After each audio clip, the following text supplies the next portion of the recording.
So the purpose of this conversation today is not quite to talk about banking, but to talk about leadership, because we are a school of general management and a school of leadership.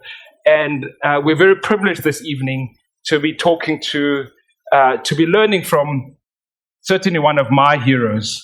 By way of introduction, Fani, I followed you when you were doing amazing stuff at Kagiso.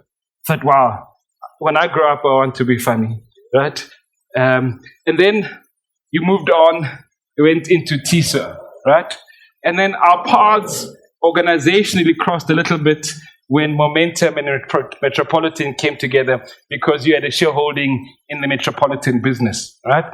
But then, of course, you moved on and went to Investec, initially as joint CEO, when you went back after your retirement, and eventually as the group CEO.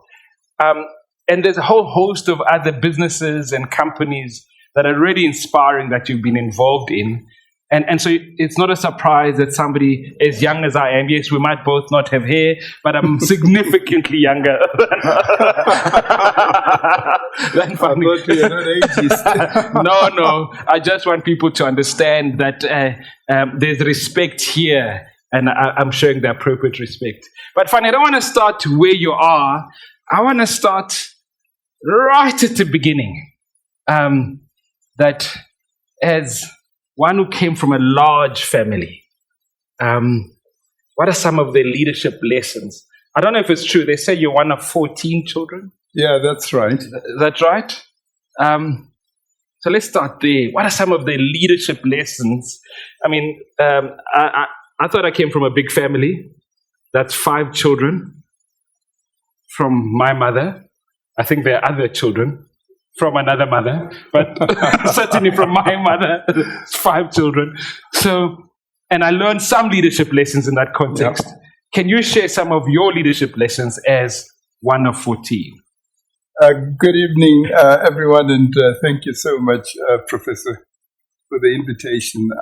As I walked in, I remembered my days some years ago when I did an MBA, and we used to have colleagues from industry come in to talk about their experiences. So it was a bit surreal, but thank you for the invitation.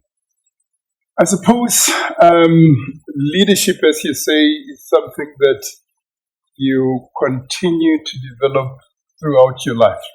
So as an example, in my early days, because we were a pretty large family, the idea that my life was not only about me, but about the interests of the broader family was an idea that took root pretty early in life. Understanding that your interests do not supersede the interests of others, and that common interest is important.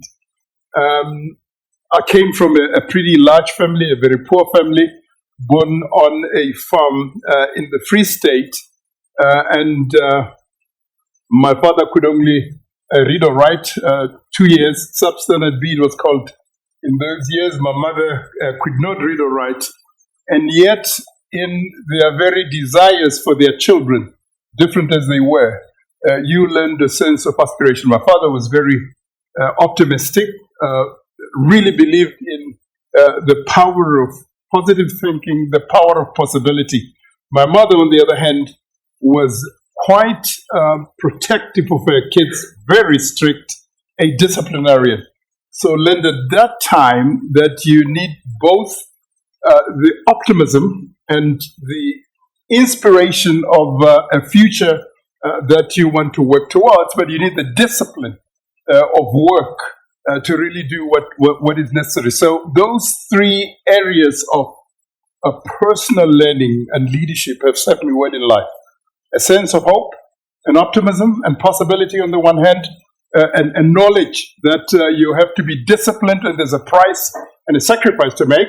And thirdly, the fact that it is not only about me, that you have to have an understanding of common interest, a common future, a common destiny.